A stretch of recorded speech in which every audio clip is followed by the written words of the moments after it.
Behind closed doors to the Oval Office, speaking privately to his senior advisors and trusted staff, President Trump clearly acknowledged that he was running against a highly capable candidate, a candidate that had been well known to the American people for many years.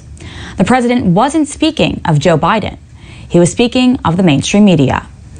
President Trump knew that Biden, largely basement-bound, was a weak candidate, but the mainstream media was not. A large, powerful machine that was coming into the living rooms and bedrooms of tens of millions of Americans daily had become increasingly comfortable with distributing propaganda and unabashedly disrespecting the president, the highest office in the land, and most consequentially, the electoral process. We take a look at how the mainstream media and its various branches, which once existed to be a government watchdog, is now playing the role of Democratic political operatives. The blue wave never happened.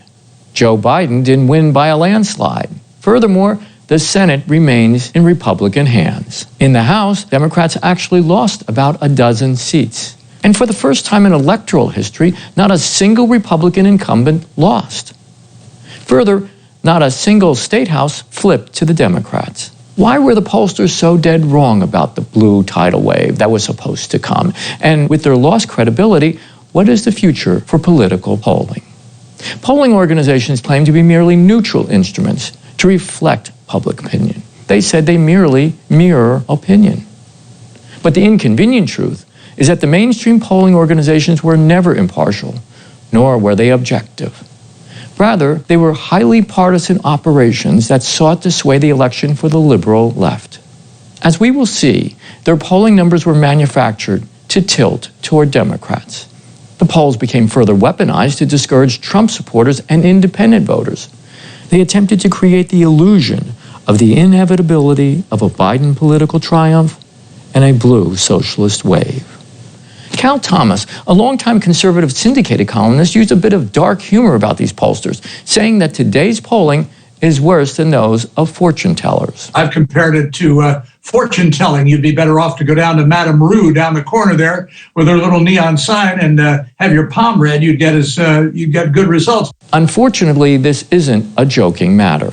Last June, John McLaughlin, the president's pollster, privately sent a memo to the president. He explained to him that national pollsters were using a tactic that oversampled Democrats and undercounted Republicans. McLaughlin exclusively explained to One American News Investigates what he told the president. Back in June, the president had me write a memo talking about CNN polls and Wall Street Journal polls specifically underpolling Republicans, which is really hard to do if you do an honest poll. But they were running these polls where they had 25, 26% Republican. And we pointed out in the good election 4 years ago, 33% were Republicans.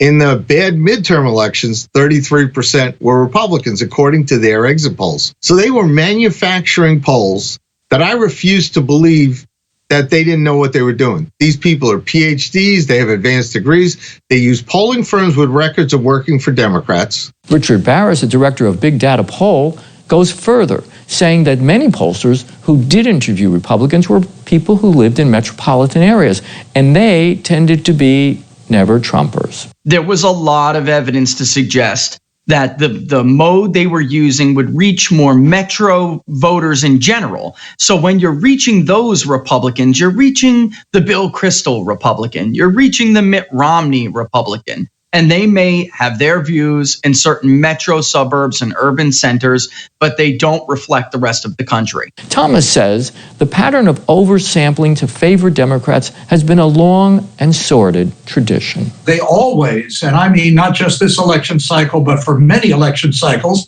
oversample Democrats. Barris says it's difficult to explain away the pollsters' excesses. He ridiculed two polls by NBC and ABC. On the case of NBC News, for instance, they made the decision, they announced that they would not move to a likely voter model. Part of your job as a pollster is to decide who the electorate is going to be, what it's going to look like. And to make a decision like that, there really is no other explanation other than maybe you wanted to inflate one candidate's numbers or the other.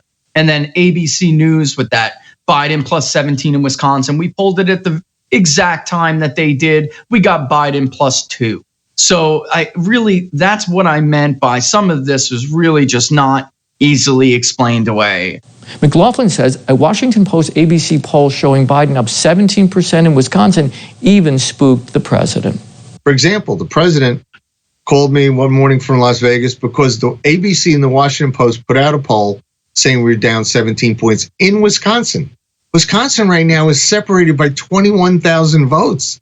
It's going to be a recount. And by the way, the president keeps gaining votes in the count right now before they even get to the recount. Barris concludes that the pressure was on pollsters to deliver manufactured results to please their news organizations, which favored a Democratic victory. He says they corrupted what he calls the profession of data journalism. I think that unfortunately we're entering an era where even data journalism is getting a little bit ideologically corrupt, and we start to fall into groupthink. The media, they are a client and they want their result. They want it quickly, and you know the kind that they want. So the pressure is enormous. And I think what happens is when you cut yourself off from criticism, when you are really not able to, push back and say, listen, we got it. Maybe we did this wrong. Maybe we did that incorrectly.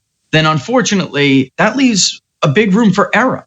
And we went into this thing with a lot of good, sound criticisms, and they wanted the result that they wanted. So when there's no incentive to be accurate, when was the last time a pollster has been held accountable? Never. In our next segment, we'll look at the pollsters' carnage in 2020.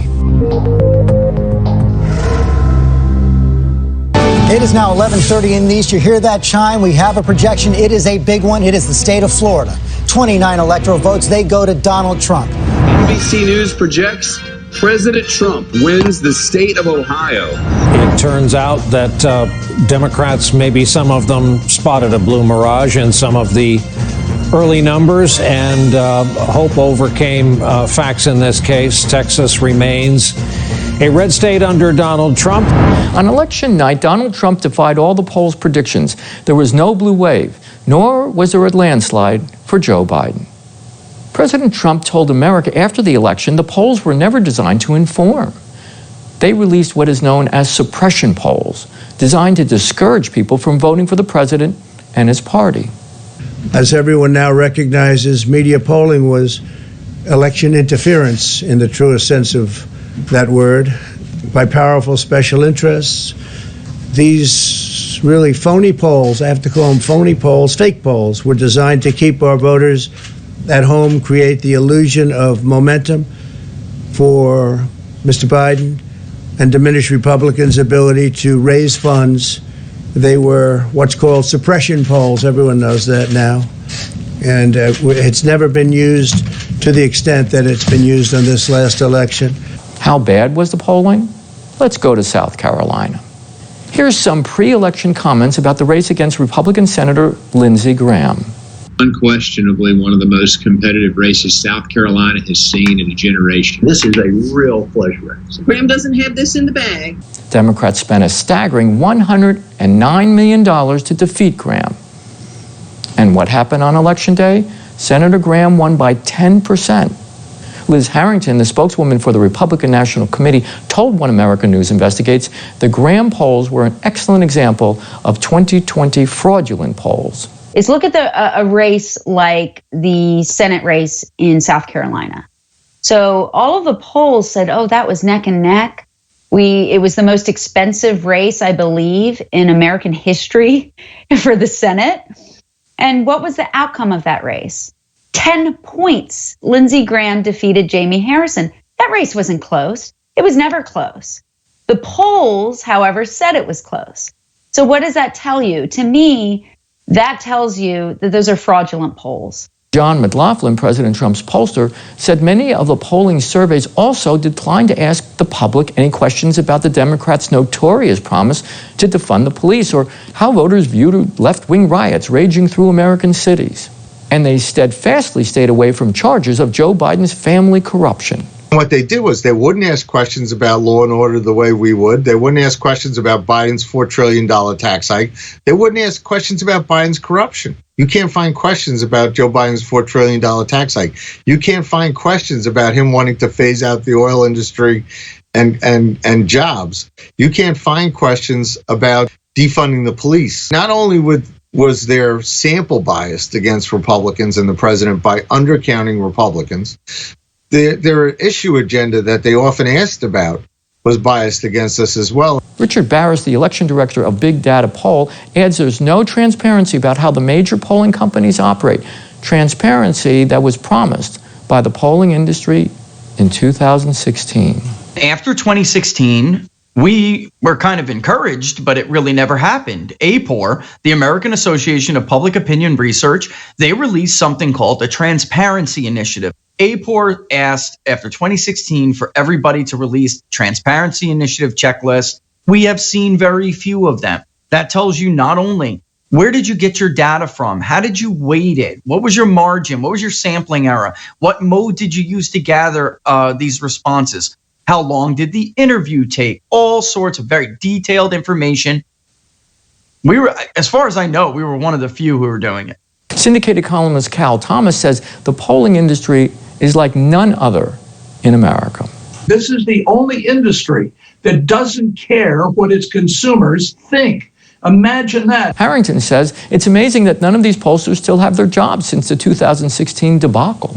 In a fair and just world, these people wouldn't be employable again. Barris concludes the polling world's refusal to change is tied to pure arrogance. Instead of having a reckoning and saying, well, maybe I did this wrong, they're just continuing with their arrogance. So it's pretty clear from their attitude that they fear no retribution, not political, not professional, nothing. The pollsters certainly played their part in swaying the 2020 election. But the mainstream media played an even greater role by forcing Americans almost overnight to unquestioningly accept the election outcome and without transparency. One America's Caitlin Sinclair examines the rush to judgment when we come back. With the election of Donald Trump, the mainstream media overtly decided to shed its once noble mission, the pursuit of truth, and adopted a new mission, to take down the president. In the age of Trump, the press has unapologetically embraced liberal biases and declared its allegiance to one side of a partisan war. Since his victory in 2016, the Democrats and their willing advocates, the mainstream media, have been obsessing over how to impeach or undermine the president.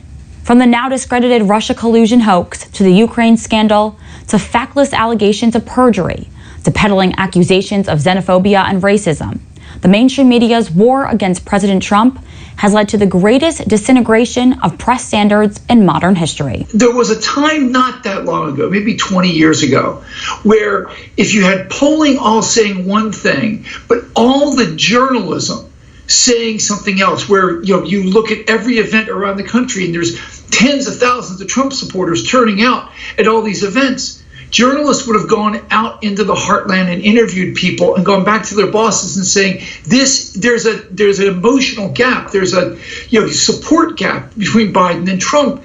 This is not pairing well with the polling. Sadly, the press's behavior in the weeks leading up to the election was no different than the relentless crusade of the last few years. In town hall meetings and presidential debates, moderators from the major networks showed up prepared to challenge, interrogate, and debate the president.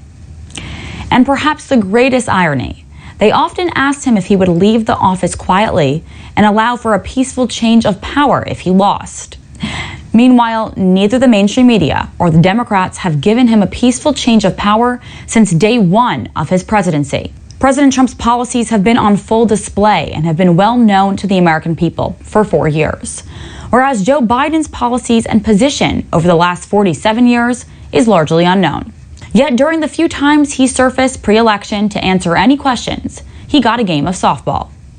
So going into the 2020 election, most Americans had no idea where Biden stood on important issues, such as fracking, the Green New Deal, packing our Supreme Court, his own crime bill from 1986 and 94, taxes, healthcare for the illegals, or his plan to manage the coronavirus.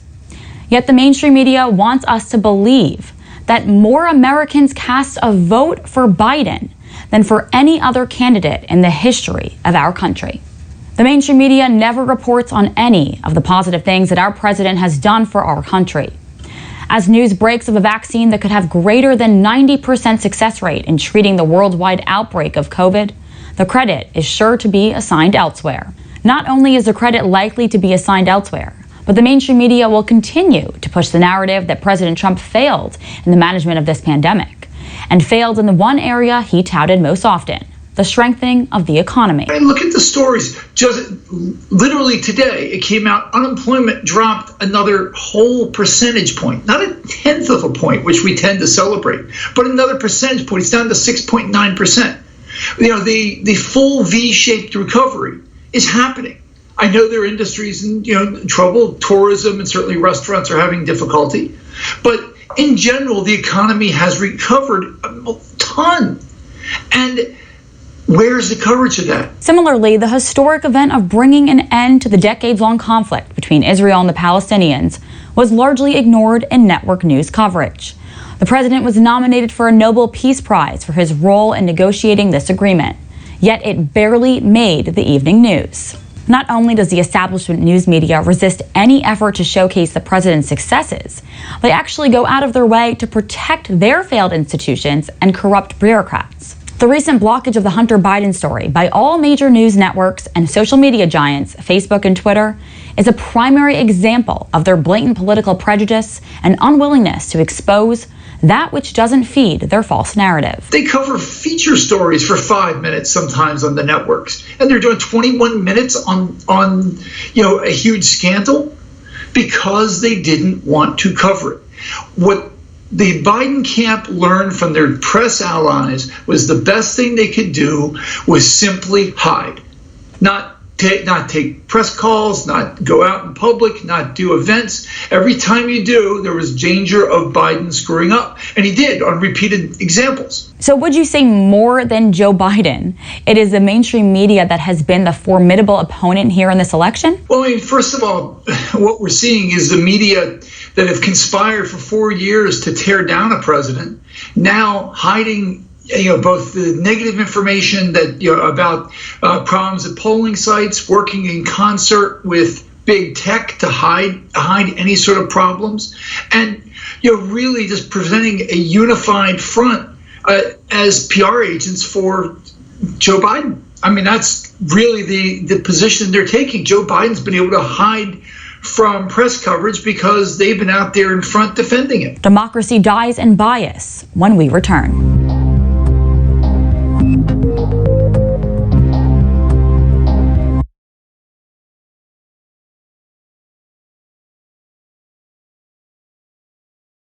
Headquarters for the Democrats is their declaration that Joe Biden is the president-elect of the United States. We do not know who has prevailed in the election, although the media is trying to coronate Joe Biden. This election has been fraught with first-time problems, possible ballot fraud, the likes of which we have never seen before, several lawsuits pending, and the media's announcement of a Biden victory. Can we say that this equals a stolen election? Well, of course you can. Because they did it not just this night, and I wouldn't just blame the media. I mean, this was a organized effort by big media, big tech to work together here. The polls had suggested Joe Biden would win the White House in a knockout. Instead, he got a dogfight. As the votes were being counted, Biden did not deliver the decisive early blow he had hoped for in large states. And as the polls closed that night, President Trump was leading in some of the key battleground states, although the media refused to declare any wins. In fact, One American News was with Florida's Governor Ron DeSantis when Trump's lead was so large, the governor himself called the race before any media outlet would. The fact that the networks haven't called this is just bewildering. They called Virginia as soon as the polls closed. Trump's overperforming there. They've had to retract it, except for Fox. Fox is keeping it, and yet Fox and some of these others won't call Florida. They're literally, if Biden won every vote outstanding, he could not win Florida. This is over. Book it. And let's move on. Not only did President Trump overwhelmingly win the state of Florida, but he made unprecedented gains with the state's largest and diverse Hispanic population. In Miami-Dade County in 2016, about 623,000 people voted for Clinton, against under 333,000 for Trump. Here in 2020, as of midnight, about 10,000 fewer people voted for Biden, while Trump gained nearly 200,000 more votes. So Florida's largest immigrant community voted for the man that the media constantly denounces as being racist. The support for Donald Trump, which is almost 70 million votes, the media spent years telling us anybody who thinks like that is a racist. Donald Trump did better than any Republican president for like 60 years with African Americans, with Hispanics. It's particularly funny with Hispanics. The press like, oh, Hispanics hate Donald Trump. Turns out Hispanics hate socialism. That's what they really hate. Trump ran, very, engaging with minority groups campaign. You saw it if you watched the Republican National Convention. Trump reached out to African Americans more than any president pretty much in my lifetime. He reached out to Hispanics. He reached out to the gay community. The press will never tell you this. Donald Trump is the first president of the United States we've ever had who came into the White House as pro-LGBT. The media wanted to pick not just Trump. They wanted to pick all of his supporters. 70 million people who voted for him. They wanted to pick them all as racist, sexist, xenophobes, as opposed to people who simply disagree about the future of the country. Regardless of how journalism got to this state, democracy cannot die in bias. President Trump is well within his rights and has to continue to challenge the outcome in the states where the results are highly questionable. It's worse than bias. I mean, this is manipulating what we're allowed to see. And the response from the left and the press, because the press, they wanted social media companies to do more. They're still demanding that they remove Trump. They still want them to block Trump or limit anything he says, and they're foaming at the mouth, eager to have Trump leave office. The press's abandonment of facts has certainly had terrible consequences for the industry, but now as is playing out for the country. The mainstream media is hard at work, not only willing a win for Joe Biden, but saying for several days now that it is a foregone conclusion and our president should concede. All those who blame President Trump for our increasingly polarized society need to understand that the mainstream media is helping to create and feed that divide. The fact that President Trump has withstood such unrelenting persecution for the length of his presidency and still remains energetic about and committed to a second term, it is a testament to his love of the nation and the American people. His level of commitment, his record of successes, and what we know to be his dogged persistence rendered Joe Biden a feeble candidate in the 2020 race. But this race was never between two candidates or even two parties. This race was and continues to be about Donald Trump versus the mainstream media.